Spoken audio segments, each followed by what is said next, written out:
Everybody, we are back. It is Tape Don't Lie. It's your favorite Raiders podcast, favorite Raiders channel, favorite Raiders everything. We are back. You guys already know what to do. Subscribe button. Subscribe. Hit the like button if you like it. Hit the dislike button if you don't like it. Leave a comment if you like it. Leave a comment if you don't like it. Make sure you follow us on Twitter at the Mark John NFL. For me, at BD Williams 18 for BD Williams. Of course, my man M Holder 95. Mr. Instant Reaction. Checking us out every Sunday or whenever the Raiders games are. Check us out there. M Holder 95. Panda Supplements. Use TDL 35% off. So like I said, guys, time to get, just ready for them pictures, them Thanksgiving pictures. You might want to show the muscles in that Christmas outfit. So let's go ahead and get that protein going, hit the gym. Let's do it. All right. So use discount code TDL for 35% off for that at pandasubs.com, Panda Supplements. All right, BD. We got our tape review here. Review of the loss 24-19. Of course, people want to know what's happening on defense a little bit. Not talking too much defense because, Derek Carr threw 3 interceptions. So, that's the main conversation. That's the main combo. That's the main combo. He's not going to make it to his contract after the Super Bowl. You know what I'm saying? So definitely that's the conversation there. But BD, what's your initial thoughts of the game? Well, from the broadcast, to watching on tape, I don't know if I came away with anything, other than what I'll say is this guy Joe Lombardi. You gotta give him some credit, Marcus. You've been talking trash about Joe Lombardi. Mm-hmm. Look, I went into it wanting to hate on the guy. No, man, this guy's sick. He knows what he's doing, and he was a step ahead of Patrick Graham the majority of that game until like late in the game when I think Patrick Graham kind of got him figured out. And that being said, the Chargers were just running the ball, and you can't let the Chargers run the ball on you. Yeah. So when that's what they want to do. So that being said, yeah, the defense played great against the run in this one. Against the pass, where it's not consistent enough really at this point. But hats off to this guy Lombardi, whoever's calling the plays, whoever's designing the plays, who's ever calling the plays. This guy knows what he's doing. Yeah, on the offense side, I really feel like Brandon Staley and then they were like getting ready for this game like since February, since they found out Josh McDaniels was the coach. They hit the tape as soon as that happened. I really feel like that was kind of the thought process behind it, because you could tell by the way that they were game planning, right? Everything was covered, so there wasn't a lot of outlets for Carr even when he was under pressure. So there wasn't the checkdowns they usually have off the chip blocks. If somebody would blitz and somebody picked up a chip block, the guy wouldn't keep on blitzing. He would go out with him afterwards. Like it wouldn't, they were mixing it up that way. So, it didn't give any outlets if they had everything covered up. And, that's what led to some of the sacks there, especially late in the game. So, I still think the offensive line did struggle. I know a lot of people are trying to say that they didn't. I know PFF has 11 pressures, but I ended up with about 19 overall because I do my own O-line charting. So I ended up with 19. But I guess I don't know if I'm too tough on pressures. We could talk about that during the Carfax. You guys let me know what's the pressure. But even some of the things I'm gonna go over today. But I thought the offensive line struggled a lot. I think the only guy who really had a great game was Dylan Parham. I even thought Lester Cotton, he had some pressures. I got him with 3. Munford had 4. Miller had 5. Miller was, I don't know what was happening with him. He just had his chest open, and you can't have your chest open against the long arm god. You just can't. It's not going to happen. You're going to get long arm into hell, and that's what was happening a lot for Colton Miller. So I thought they struggled a lot. I thought Josh Jacobs was god awful as a pass blocker too. And if they're going to pass a lot, he's going to be bad. But I thought the offensive line struggled a lot more than people want to give out. We don't like Derek Carr, so I think a lot of it has to do with that a little bit. Putting the offensive line, it can't be all offensive line. It has to be him and his pocket presence or whatever. But Yes, I think offensive line that is a big question mark.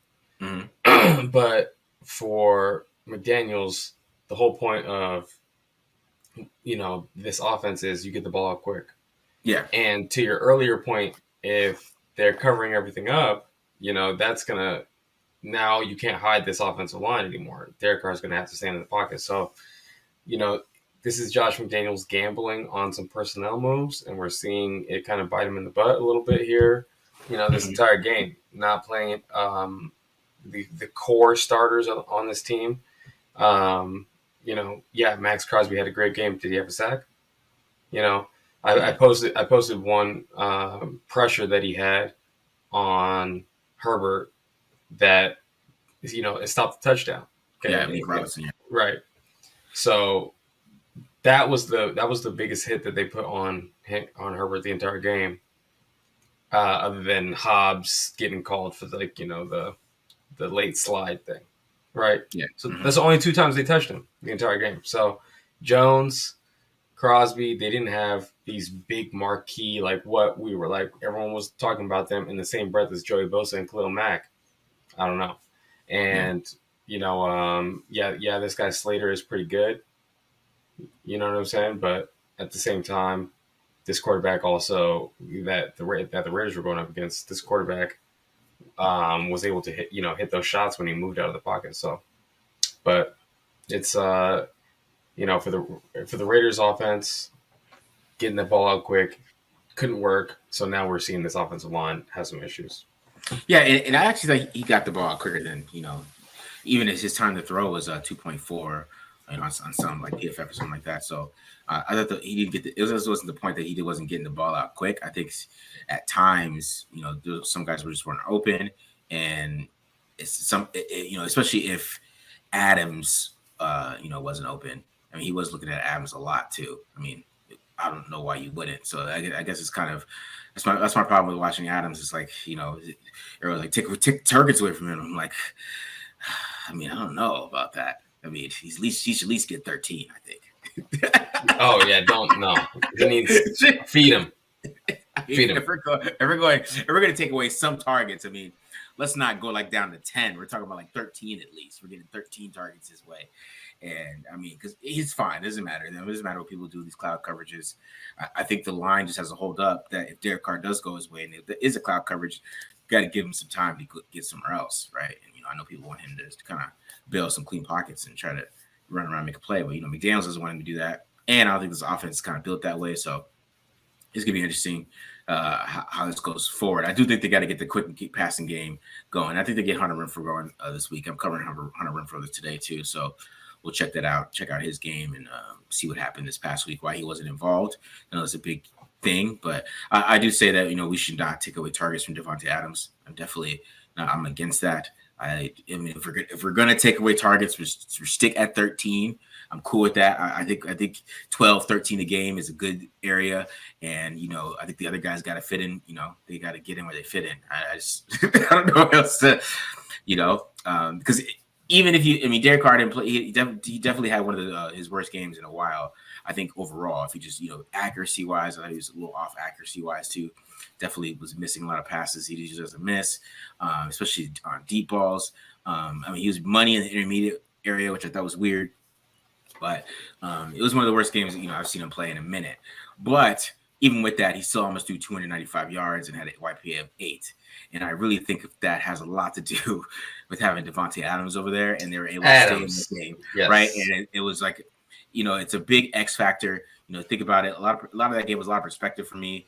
Derek Carr usually has those type of games. They lose 35-3. It was 24-19, and they were still able to move the football and get some plays going, even when he was struggling with accuracy and stuff like that, because they had Devontae Adams that they're down 17-3, and he just shakes Asante Samuel out of his shoes, right? And spins him around and then spins on him again, and then gets 41 yards, and then they score a touchdown 2 plays later. It's like that spark, you know what I mean? Like, he's a playmaker, he's a difference maker, and I think if they have him, it's a big deal. I was thinking, like, if Derek Carr played like that and they didn't have him, it would have been like 35-3. Yeah. have been like 35-3. It'd have been a blowout. It'd have been a blowout. Yeah, for Like sure. use the difference. Like literally that 41-yard play in the third quarter. That's what he is, man. Difference maker.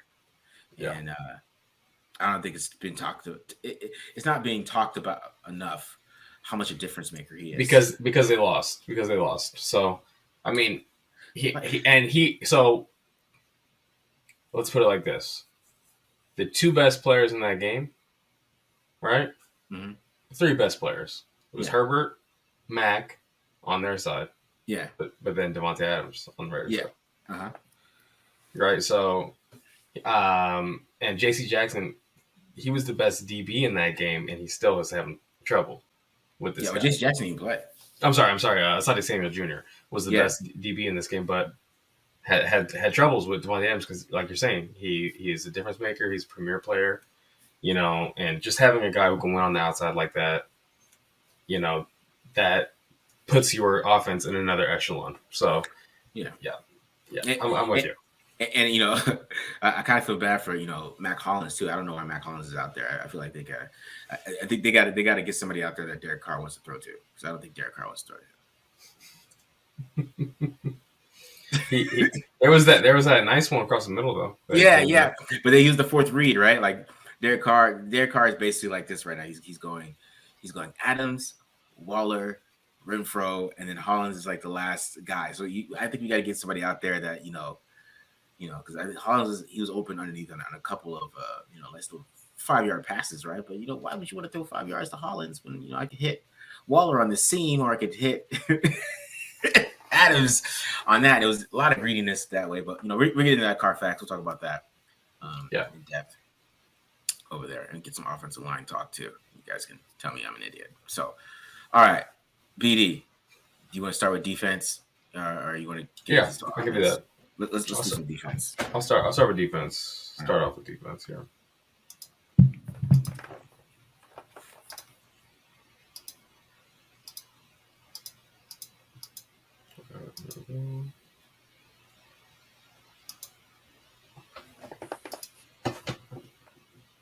All right. So first of all, run defense looked pretty good in this game. We talked about it, so we're just gonna, highlight some of the things that they did well here. First and foremost, Max Crosby, he had a heck of a game defending the run. Here we go. This is vintage Max Crosby from his rookie year, just playing with all-out hustle down the line of scrimmage for a run stop. Body slams that guy. But we're seeing even more from Max Crosby here. Check this out. We're gonna get a stunt inside, and he's taking on a double team. Okay. And this is a true double team. This isn't a tight end and a tackle. This is a guard and a tackle. He's trying to split that double team. Doesn't work. Spins out of it. Makes the tackle for a stop. Look at this. Max Crosby. He's basically saying, I don't care how many guys you send to block me. I'm making a play against the run. Here's another one just like it. This is a fantastic play. He gets the down block. He knows that means he's going to get a puller right in his face, and he just blows this guy up. Look at him get underneath this guard, stands this guard up. Low man wins. Makes the tackle for a loss, or that was for no gain on this one. Okay, this is an incredible play by Max Crosby, too. This is a heads-up play here. The defense is struggling to get lined up. Look at them. They're demonstratively gesturing towards Hankins. They keep on saying, Hankins. Diablo's like, Hankins, you got to get over. Max Crosby realizing, hey, we might be a gap down over here. There might be a problem. I'm hearing my guys yell at Hankins. He just slides down. He makes the defense right. Shoots into the backfield. Now, no one is here to block for this back. And really, the way that this play is designed is 5 is supposed to wrap and lead, and we get a blocker on 50. So watch 5. When Max Crosby jumps inside here, He also bumps into 5, and now there's no blocker, allows Jayon Brown an easy tackle, one-on-one in the hole, but Max Crosby made this play. This is a heads-up play, right? This is him using his mental side. So we are seeing like some signs of Max Crosby taking a jump here. This one's Chandler Jones on the goal line. Okay, he's playing a heavy technique where he's peeking inside. He has a gap and a half, meaning he's going to play. Basically, he's two gapping this tackle or this really it's an extra lineman in the game. So he's two gapping this extra lineman in the game. So we're going to peek inside, rip outside, gets enough of them for a stop right there. Here's another one. Divine Diablo.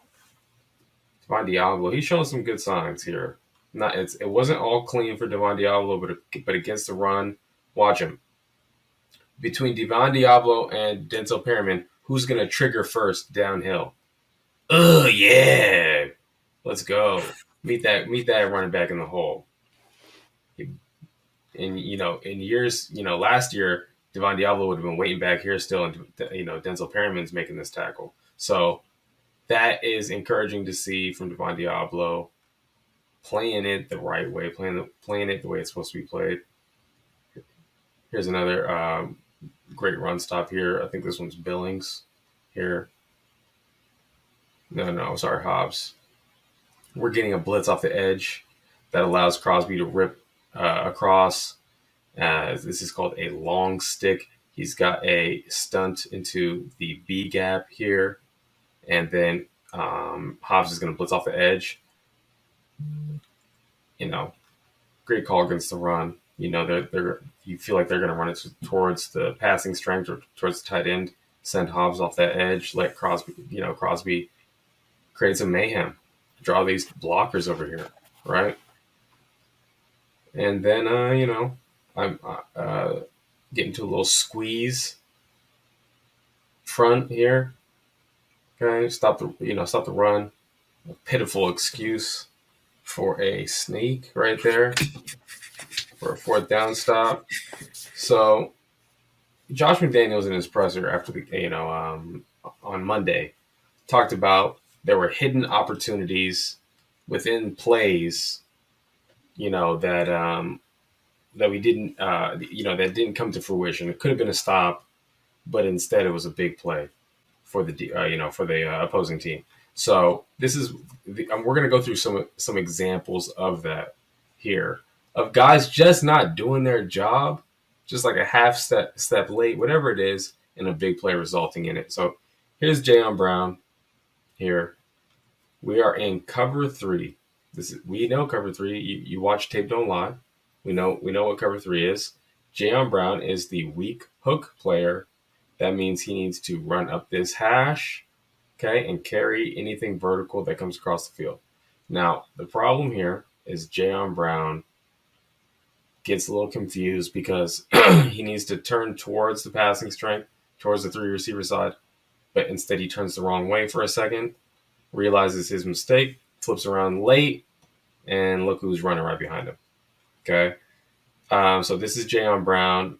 He needs to carry this guy vertical across the middle of the field. He misses that time. Now, another element of this that's really brilliant, and when I talked about them getting out schemed, or just Joe Lombardi having a great play, a great game plan. Look at the design on this. This tight end, okay, he stays in the block just for a second on Max Crosby. And 26, Yassine, this is his man. And because he's staying in the block, that's freezing Yassine's feet here just for a second before he robots and tries to run underneath that. And you see how close he got.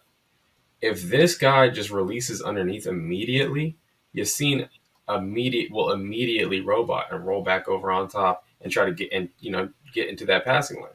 Okay, but the reason why he doesn't do that is because there's just that little delay. So again, great game planning, great play design. This guy was really he had the upper hand on them. Here's another one. I'm just gonna let it run here. You know, Max Crosby, he can get it too. Here's an example. Max Crosby shooting upfield, not playing the run. Watch the rest of the defensive line. Okay, watch. Okay, Jones playing the run, playing the run, playing the run. Right, Bilal Nichols. Does he try to penetrate? No, he's waiting, playing the run. Max Crosby doesn't get that run read, doesn't set the edge at all. Big run for a first down into the red zone. Everyone's got to do their job.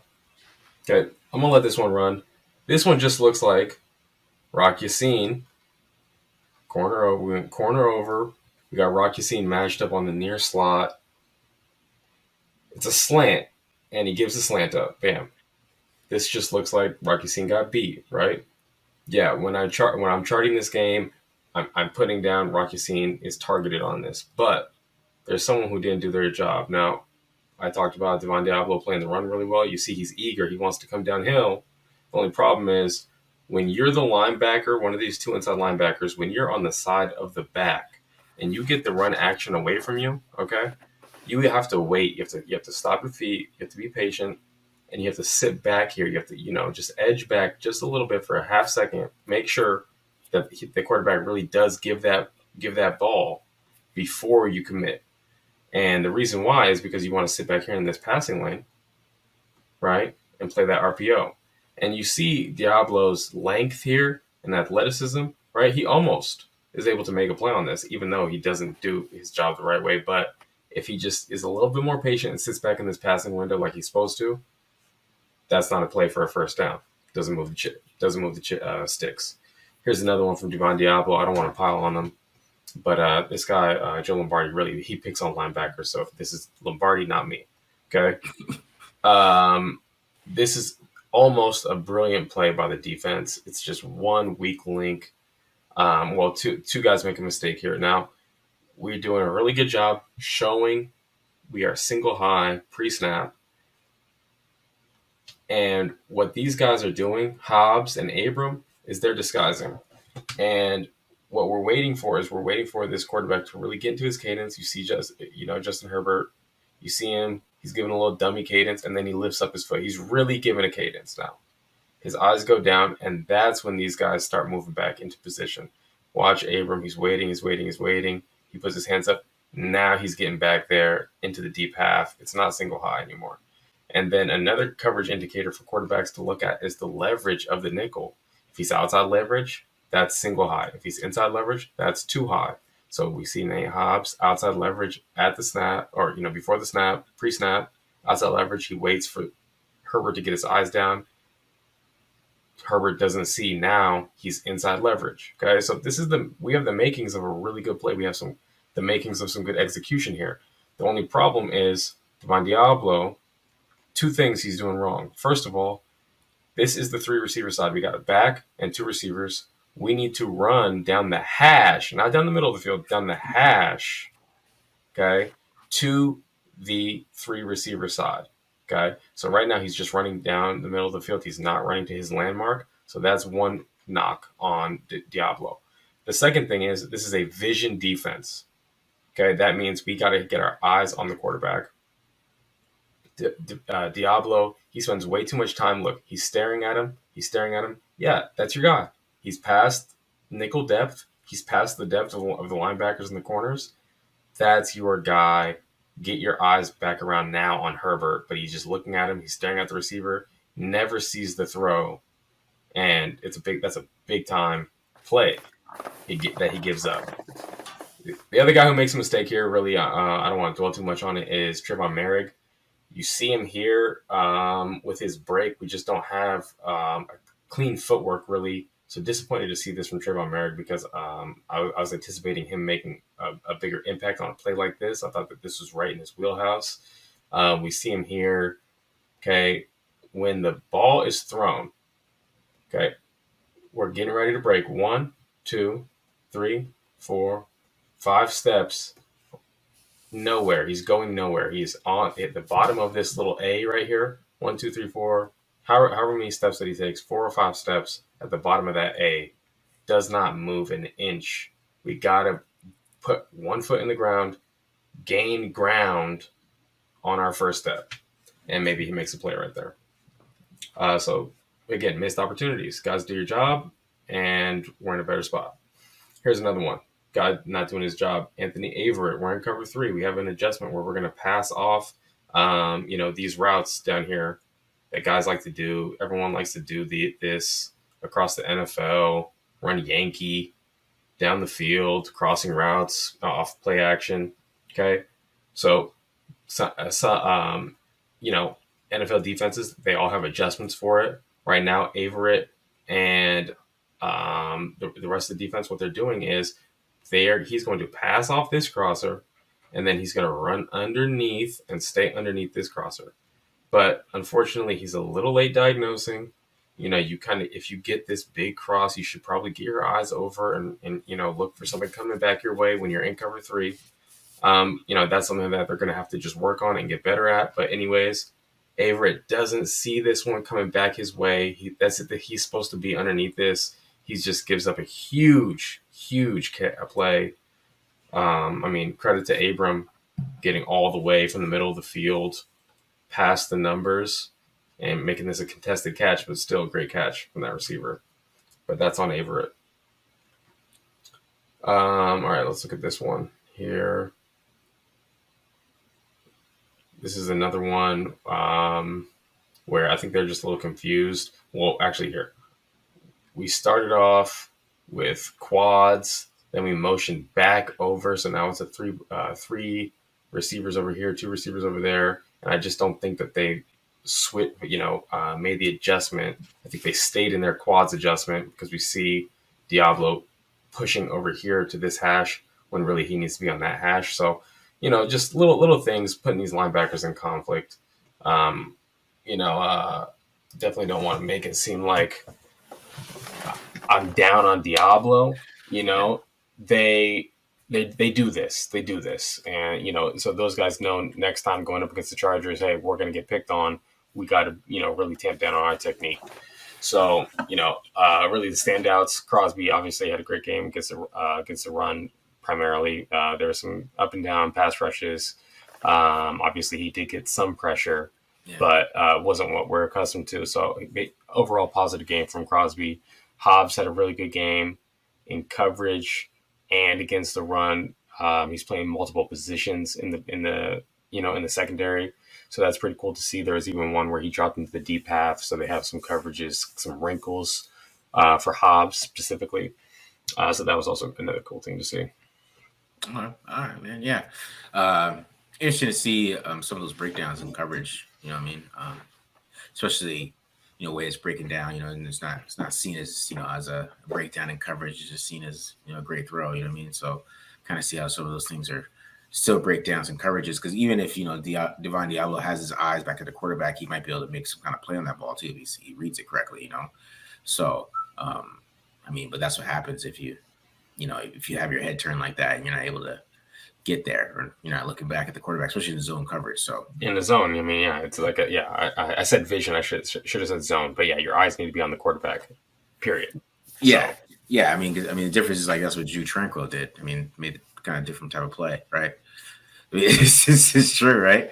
Kind of close that, and that's kind of more of a veteran. But Divine Diablo is also learning linebacker too. So it's not that he's learning linebacker, but you see him take the growth as in the run, and you really like to see that. But now he's got to get to those zone drops and stuff like that, get better at that. So just position his zone maintenance has to improve, and I think he definitely athletically Diablo has the ability. This defense isn't going to take a next step where we can consistently beat Mahomes and Herberts and stuff like that unless he does, because he's a big part of the plan here. Mm-hmm. Diablo being that guy, it's a huge part of the plan. And if he's just a guy, we're going to see plenty more of that, unfortunately. Yeah.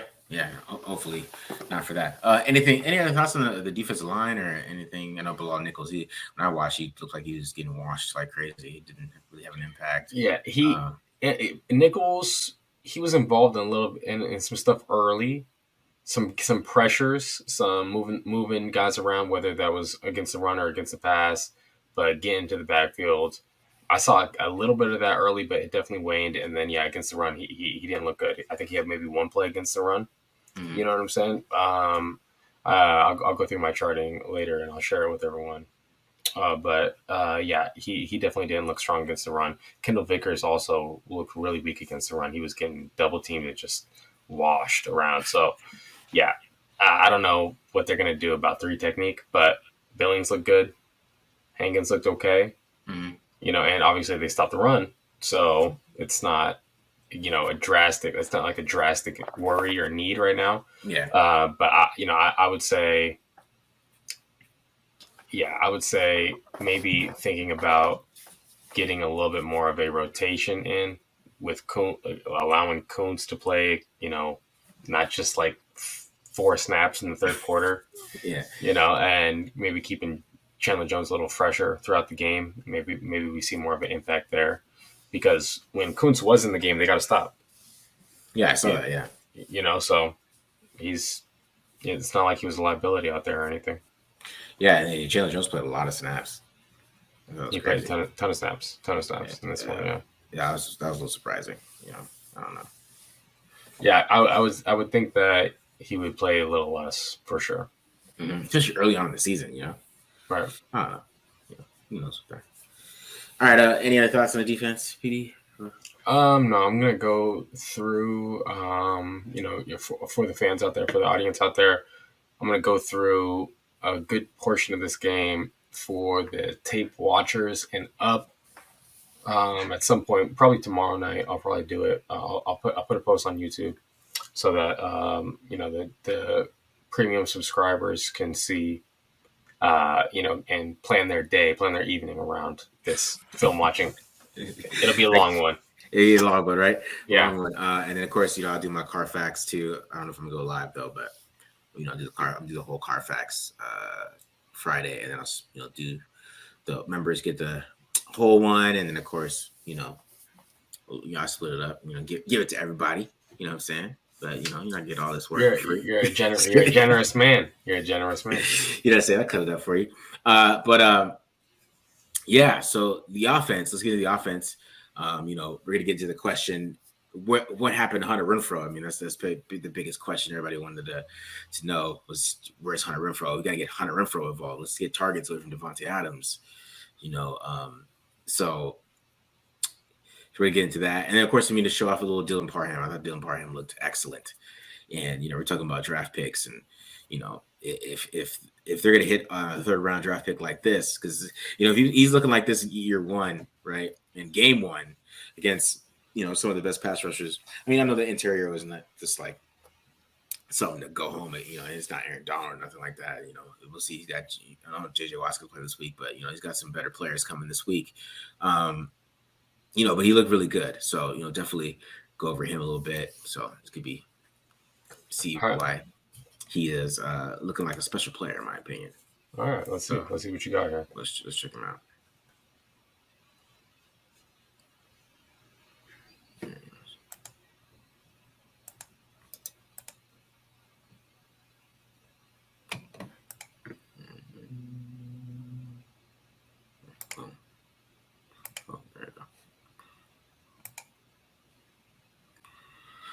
All right, we start off with Dylan Parham.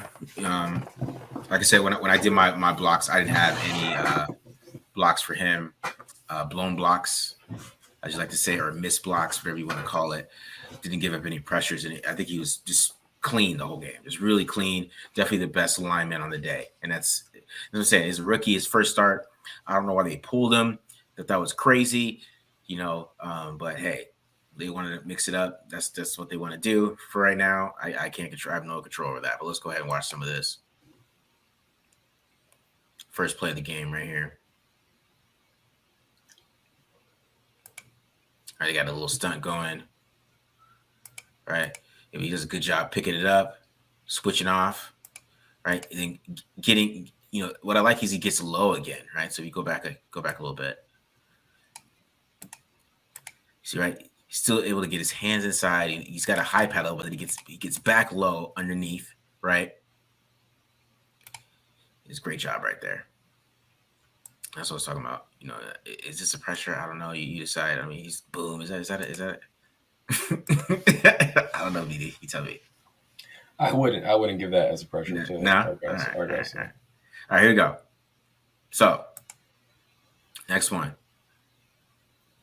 That's right. See right there, right? Nice, another pass rush right there. Another good rep. Right? I mean, everything's just sound with him. Everything's just like right where you want your feet to be. He's moving his feet. You can talk about strength a little bit, but you can see he can make up for it with his technique. Everything's just so sound with him. Right? It's like another great block, pushing him right around. No, that's bad throw right there, car, but great block by Dylan Parham. Another one right here, right? You got him rushing inside. Right? You can say the guys get a little bit of leverage here, and we're gonna see another stunt. Right? So he pushes around the stunt, does a good job of just kind of opening up what I'm saying, like creating a open pocket for Derek Carr, right? Giving him a running lane. And I know people want him to move, but that's why Dylan Parham does here is by pushing him around, right? Does a good job of that. And you kind of see like maybe Dylan Parham, if he was stronger, have a little bit more play streak, he's able to just kind of push this guy to the ground. But he does a great job of just controlling the guy, which allows Derek Carr to step up here, hit Devontae Adams. Boom.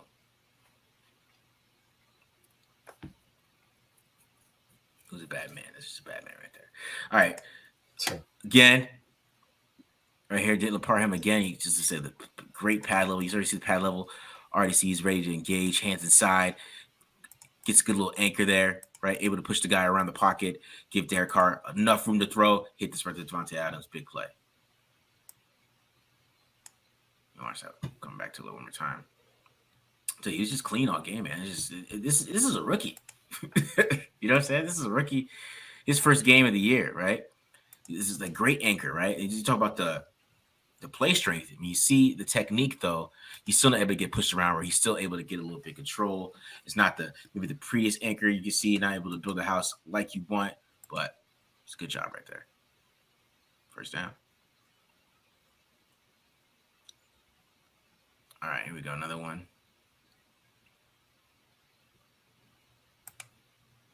So just winning these reps, man. He's won already. It's already over for this guy. This guy has no chance. Look at this. He's got his full hands. He's grabbing the guy inside. This guy has no chance of going anywhere. And you can tell, right? He's standing the guy up. You just look at his pad level, man. Look at this bend. It's just fantastic, that anchor right there. It's just clean all the time. Clean, clean, clean. Here we go. Once again.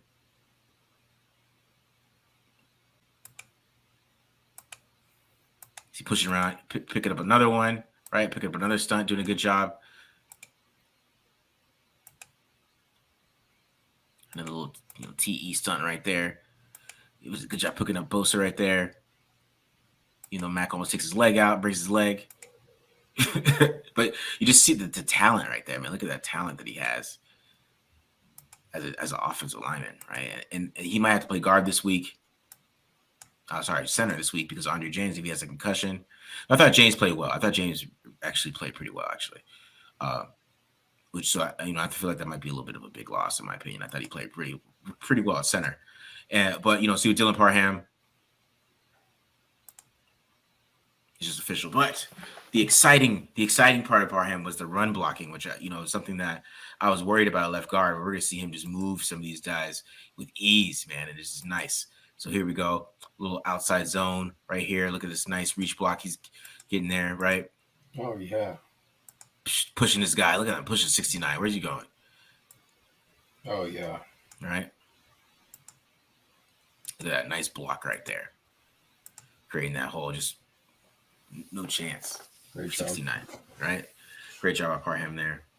And then, this is what their big signee, right? Sebastian Joseph Day. This is the big signee that they got for stopping the run, right?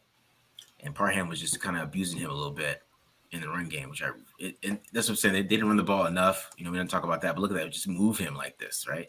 He tries to slide inside, tries to swim around him, but it's like, no, you know what I'm saying? Because the technique is so clean and the get off that he has, he just gets his hands up so quick, right? Look at that, right? It's just little man wins, hands inside, moves him. Sebastian Joseph Day was brought there to stop the run. Look at that hole he creates right there.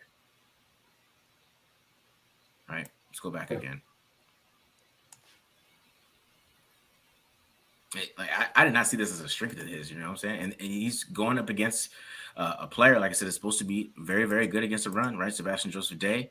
He's brought there to stop the run for the Chargers, and look at him just move him, right? You could maybe say he got a little help from Mumford. You know, Mumford has a great block here too. Great job on Mumford, right? You know, Hunter Renfrow, nice little Hunter Renfrow on Callahan. It was just a solid day, right? And you see him here pulling here, another one. He's able to just move. Look at look what he does to Austin Johnson, man. He said, what are you signing all these guys for? Right here, the little one back power. Johnson, just boom, right there. Look at that. Just move him back. 5 yards. It's excellent. Excellent game. All right, so let's get into little Hunter Renfrow here. So Hunter Renfrow, I think he had like 2 catches for like 16 yards, something like that. Something really low, only 6 targets. A lot of people wondering why he wasn't getting the football. So we're gonna examine that. Let's go ahead and check this out. First play, him versus Bryce Callahan, lined up here, right? Yeah, we're gonna watch him run this route. Right, typical, jab step you get it for Hunter Renfrow, but you see Callahan's, which you could say, I don't know, you could say what you want to say. If this is illegal contact, it is 5 yards downfield. You make the decision yourself. But he's able to get physical with him. He's not able to get separation, right? It's Callahan right here. See it one more time. Able to get little contact right there at the top of the route.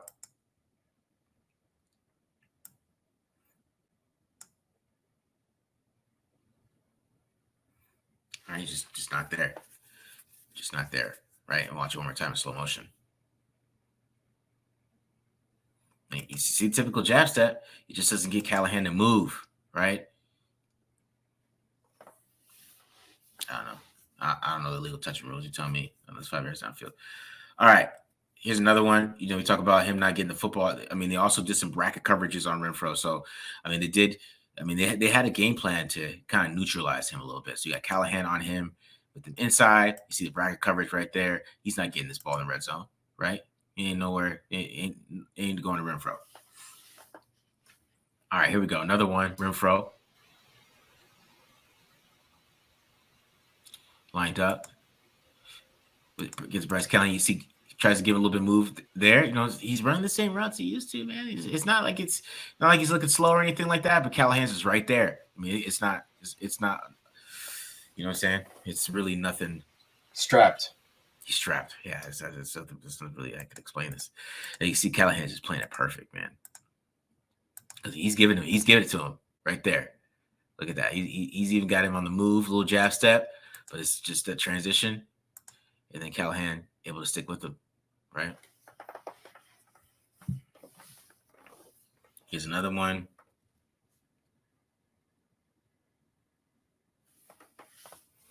Against Callahan here.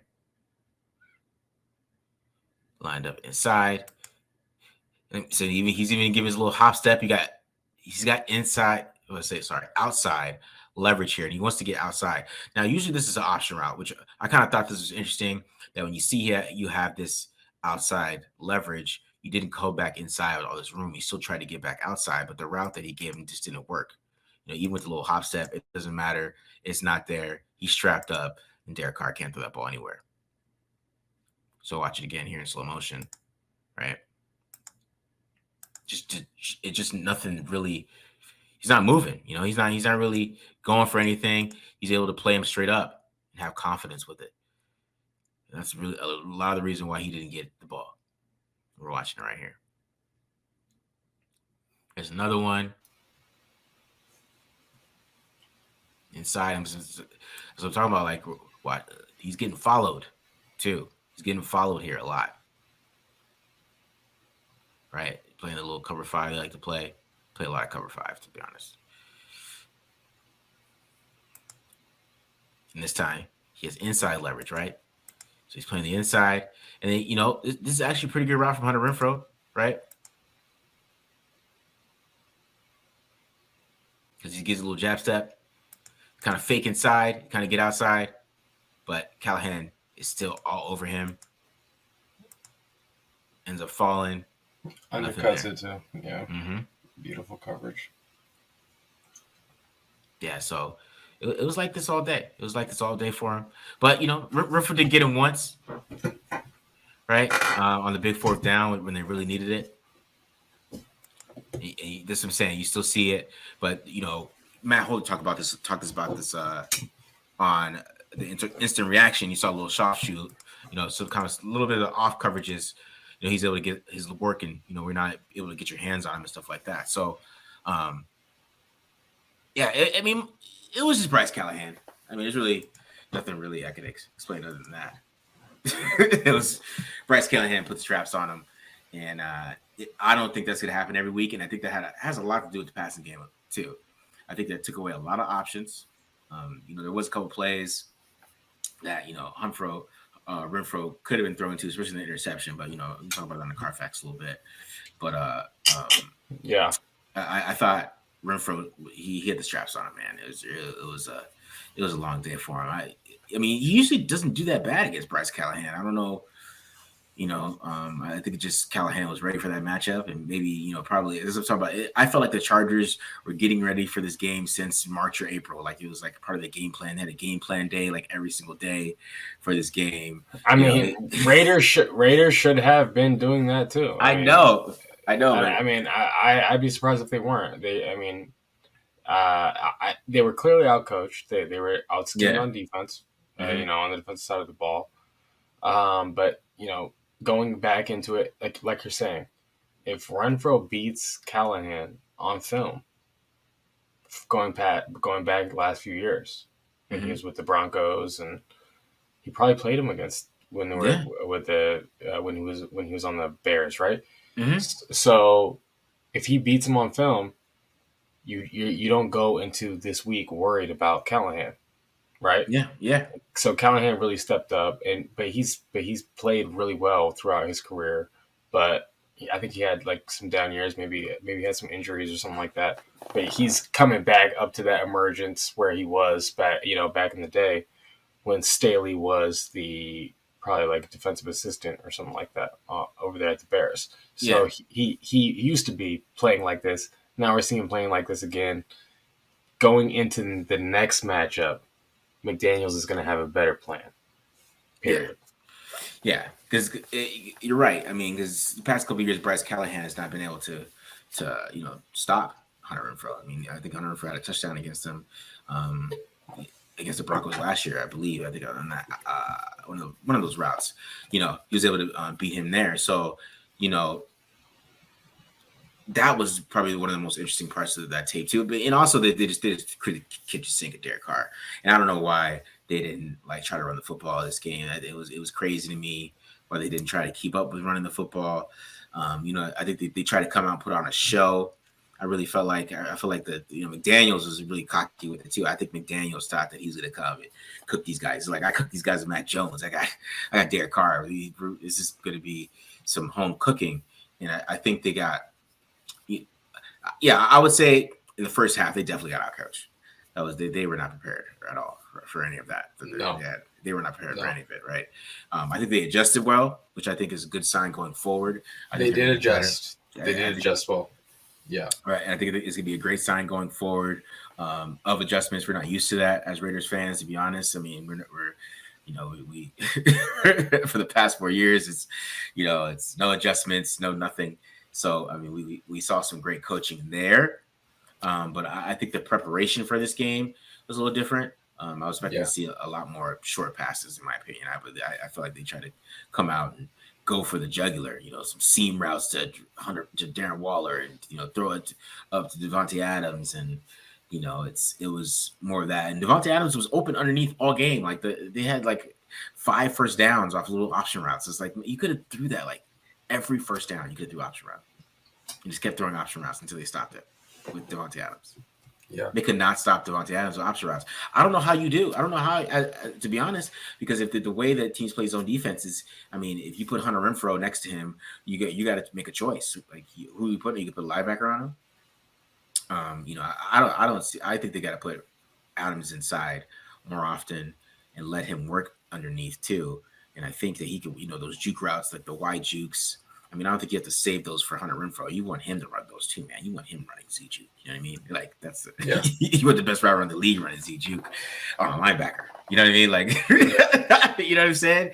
And you can get up those matchups, and I think they did a lot of that, but they kind of got away from it. He literally could have had 20 catches for 200 yards, just paper cuts. They just kept paper cutting them, and even hitting Hunter Renfrow underneath sometimes and scheming it. I think, and even Waller too. I mean, Waller is good with short passes. I don't know why they didn't attack that way. I think that was super weird. I feel like they try to put on a show against, one of the better defenses that is out there to stop the deep ball.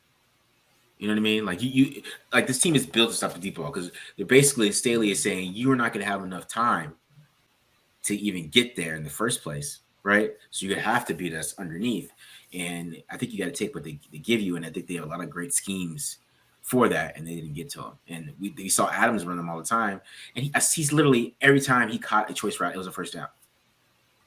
Literally every time, and I don't know why they just keep moving the football like that. It could have been 12, 12, 12, 12, 12, 12, 12, and then you get that shot, you know what I mean? And then, but I felt like they came out trying to, put up 45 on the Chargers.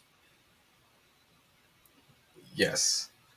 Well, I don't know. Was it them? Or was it Carr that came out trying to put up 45 on it was him. It was McDaniels too. Don't let it. McDaniels he was calling them deep routes, man. I mean, they got the one they call Goose, man. He was calling Goose like crazy. We had the two seams, him and Renfrow up the middle. But they were ready for that stuff, man. They had one time he called it, and they didn't have they had single high, but the single high guy was all the way on the other side with Davante Adams and Renfrow. So it's both seams. It didn't matter if you could throw the seam. I mean, the safety's over top both of them. You can't choose, and then Matt Collins is covered up on the other side, and then Derek Carr, he's getting sacked because he's holding the ball too long, trying to go through his reads, and it's too late. And then he tries to run, and then Matt catches him. So, it was a lot of them trying to take the top off. Yeah. I mean, like you're saying, they run a lot of cover 5. Like that's the toughest coverage to throw deep against, So I'm pretty sure, I saw someone post saying that, it was like super exotic coverage that Drew Tranquil, caught that interception on, to Waller on. Yeah. And I'm like looking at it, I'm like, I literally have never seen this coverage before. Like this is a theoretical coverage, okay? Like this is the mad scientists of football put this one together. So, yeah, they definitely threw the kitchen sink at Carr. Yeah, goodness, and to go with it, you got Joey Bosa, you got Khalil Mack. Oh my gosh, Yeah. So with a offensive line that's rotating a lot. Let me ask you a question. Mm-hmm. Were they chipping these guys? I didn't notice that in your breakdown. A little bit, not really. Not really, right? Mm-mm. Interesting. Not chipping. No, not really. You can get a lot of help. I mean, at some certain points, they're in a lot of 11, man. A lot of 11 personnel. So it wasn't like, and what I thought was interesting too is that if there was, Jacob Johnson in there, if he was in there as a fullback, they were in 22 personnel, and the reason for that is because Darren Waller is the other wide receiver. So I thought that was really interesting.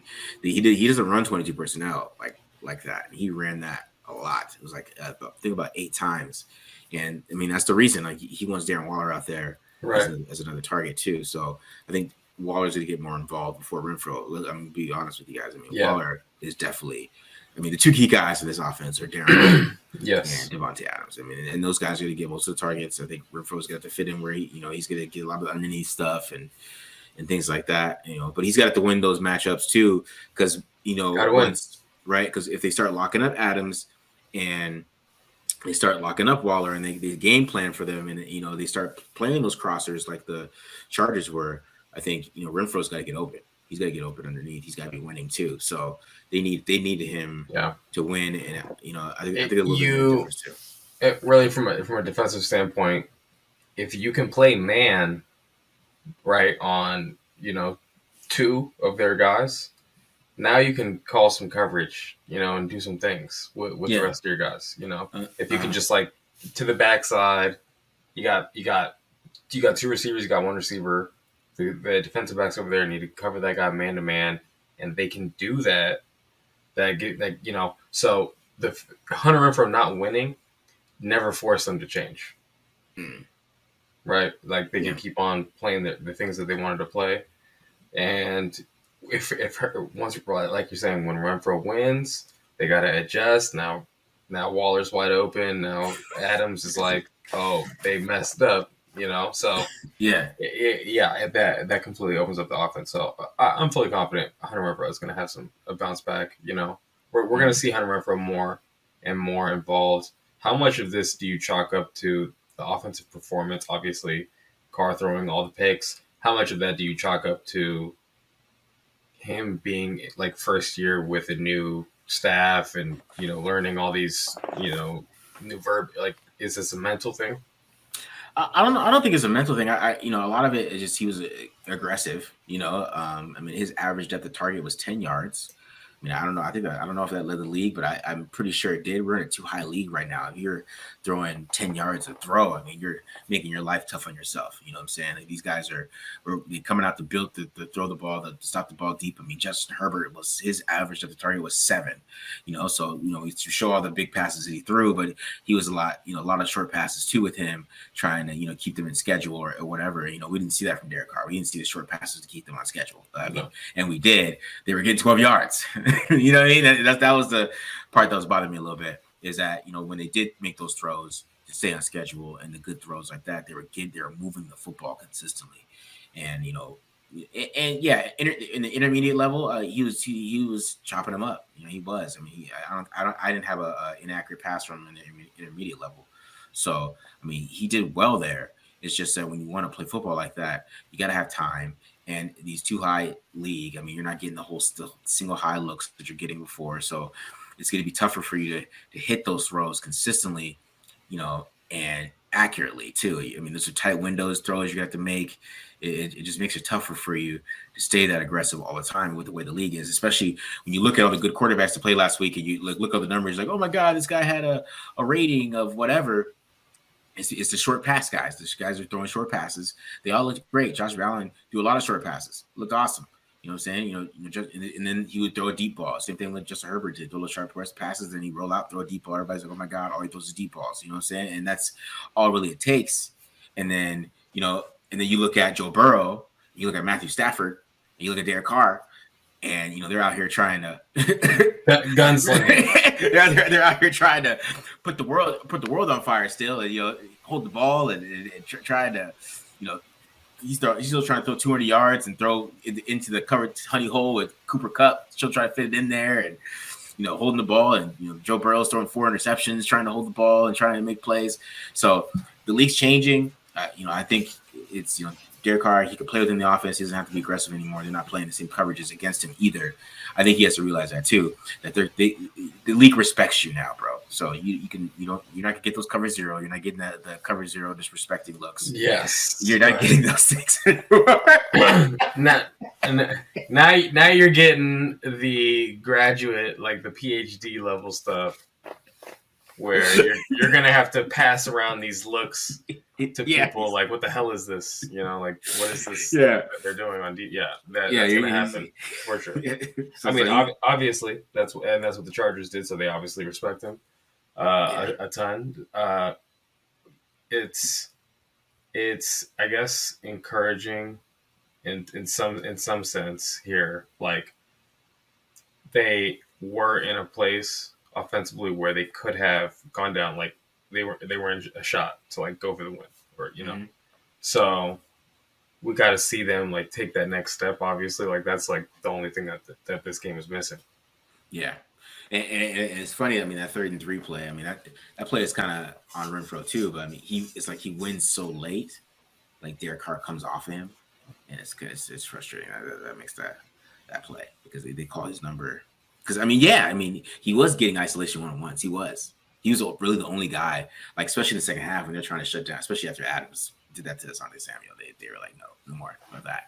So you're just somebody over the top of you at all points or anything like, and you're gonna just kind of play all the short stuff. We're not letting you get burned like that anymore. I mean, Renfrow was really the go-to guy. That's when they started throwing to him and he wasn't winning, and that's kind of a little bit what happened. So right, yeah. That's it. Well, all right. Well, we're at an hour right now. Mm-hmm. Anything else you want to discuss? No, man. I think that's good. Like I said, that's what happened. We'll do the Carfax, go into Derek Carr a little bit in depth about his game, and I'll show how like his aggressiveness and stuff. Because I know a lot of people don't want to believe that. They don't believe he's aggressive. That's a lot of it. That's a lot of the pushback for this is they don't want to believe that. Maybe he should check down more. Maybe, but it's maybe some more short passes. I know it's hard to say, but the depth of target, bro, is 10. I was like 10 yards, bro. Right now, 10 yards. Yeah. God, against Brandon Staley. It's just a recipe for disaster. So when Khalil Mack and Joey Bosa are rushing, man, it's just a recipe for disaster. You're asking a lot. You're asking for, you better have like the Cowboys offensive line, or you better have Rodney Hudson and Kelechi Osemele and Gabe Jackson and Donald Penn. Playing like that, you know what I mean? Yeah, in their prime, in their primes. Yeah, you know what I'm saying? So yeah. 2016 offensive line was there, man. We tearing that up, man. That game's not even close. Yeah, that's for sure. That's for stuff, but it is what it is. All right. So yeah, everybody, we're out of here. Subscribe. Hope you guys enjoyed this episode, our perspective on everything. Check out, like I said, you want to become a member. We got all types of cool stuff we'll be dropping. Got some charts dropping there, stuff. My offensive alignment charts, all that good stuff be dropping. So look out for all that good stuff, guys. All right, Raider Nation, we out. Peace.